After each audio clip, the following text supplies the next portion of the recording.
In the new Bayonetta Origins game, you get to see some lore on certain witches that we haven't seen in the series like that. Like, we're used to Bayonetta being a beast throughout all the games, but there was a time where she actually needed a mentor. Yes, Bayonetta had a master. This witch's name was Morgana. Yeah, you hear the name. It's kind of reminiscent to the famous magic user throughout fiction or myth known as Morgan Le Fay. Heck, Marvel Comics even technically has their own version of Morgan Le Fay. So it's only natural that a witchy type magic user type elderly veteran at magic in Bayonetta would have a name like Morgana. She's one of those witchy type characters that live near the edge of Avalon Forest because she actually stayed away from the rest of the clan far away, so she can kind of do her own thing. When it comes to her magic paralysis and power, she's called a master of the Umbran arts. Her skill in magic greatly exceeded those of other witches, so she's not at the bottom of the totem pole. That's why she's teaching Bayonetta, but she cut ties with her clan and moved to a secluded home ages ago for an unknown reason. Notice how they call her name Unrivaled Umbran, so she's a beast. Her and Bayonetta spent a lot of time together. She's the one that kind of gave us information on how important the witch's hair is. We've seen the hair in other games do stuff like summon demons, but they explain how the hair can be like literally armor and even weapons. So treat it good. The more hair you grow, the better. Considering that we see Bayonetta eventually get so much hair to the point it's literally like a suit of armor that covers up her entire body, I'm assuming that their hair can grow longer than normal humans. I mean, when they summon demons, their hair wrapping around the fists of the demons they summon, and they literally lose clothing. Just like the Lumen Sages and the Umbran Witches, the Fairies is a clan that's very mighty. For example, one of the higher ones is being known as Lucan. That's how he looks in this game, which is technically Morgana's son. Oh yeah, but we're not gonna get to that.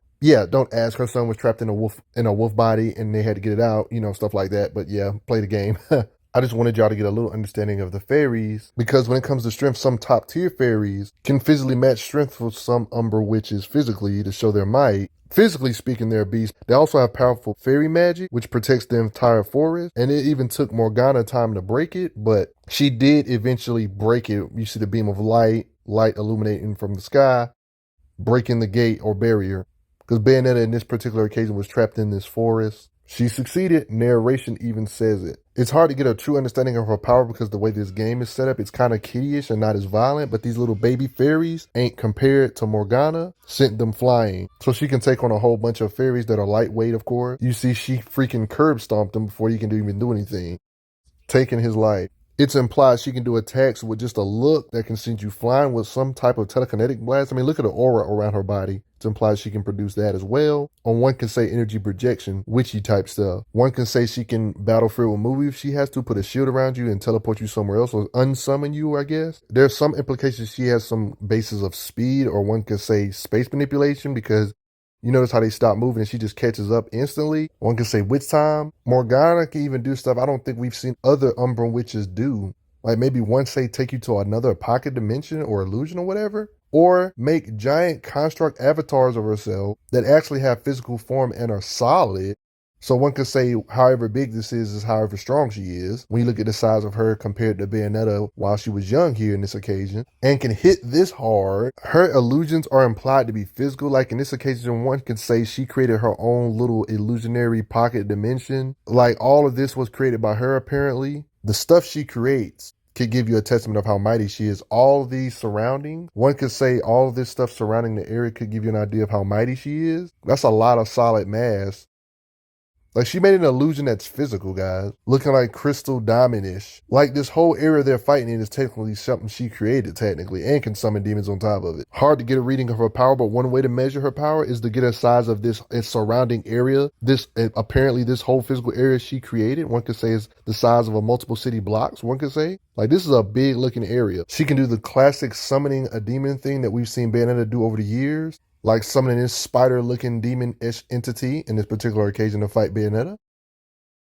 It's wild how she can make this giant avatar-looking glass little mirror thingy version of herself and summon a demon to fight Bayonetta. Also, one could say this form is like a shield because when it hits the little thing on her chest, the little clock that usually kills them, this avatar-looking thingy breaks and she goes back into like her normal form. Oh yeah, by the way, she can fly with wings. There's implications that her cloak or whatever can transform just like that, you see? Witchy stuff. And she can do the classic technique that we've seen newer Bayonetta beings do, and that is becoming one with your demon, fusing together on some fusion technique type stuff, like from Dragon Ball. Demon Masquerade.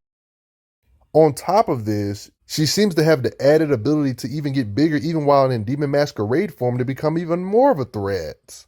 She literally doesn't have that many showings, but the way it looks, she should be comparable to the other Bayonetta from Bayonetta 3. There's a reason we only seen Bayonetta do this in the newest game. This must be a really advanced technique. Bayonetta Origins didn't even seem like she had her super strength like that yet. But Morgana could do advanced techniques like fusing with her demon. To get a better understanding of how strong these Bayonetta characters are, watch my Bayonetta videos on my channel, plus watching this in conjunction will definitely help you out because she doesn't have as many showings. The main thing is, we don't know for a fact if Morgana can do like this with her summons, like Bayonetta and Bayonetta 3 can, making her summons go Super Saiyan or whatever. But if we were to assume that she's stronger than your average Umbra, that would mean she's stronger than a lot of the lower tier angels and demons. Small example, Morgana should be able to level mountains just like other low-ranking demons can do something similar. Morgana might know the technique known as the Demon Slay, but it's uncertain because of the events of the game didn't show too much for her. But since Morgana is a better than your average Umbra Witch, she might know it, but who knows. We got angels out here that Morgana should technically be above because she can do Demon Masquerading crap that can apparently destroy the world. There's angels out here that can create stuff that can swallow an entire country, apparently. Based on all this information, she should be able to level mountains based on assumptions of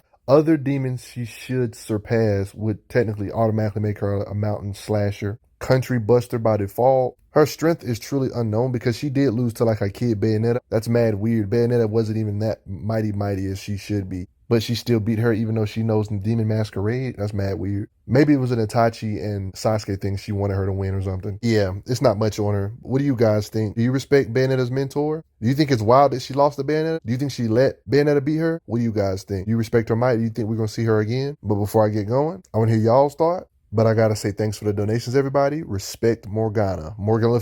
I mean Morgana. Let me stop. I'm glad you are enjoying your time on the channel. Make sure you check out the playlist on the channel to see other How Strong videos. If you like what this channel is offering, make sure you hit that subscribe button, and I will see you guys later.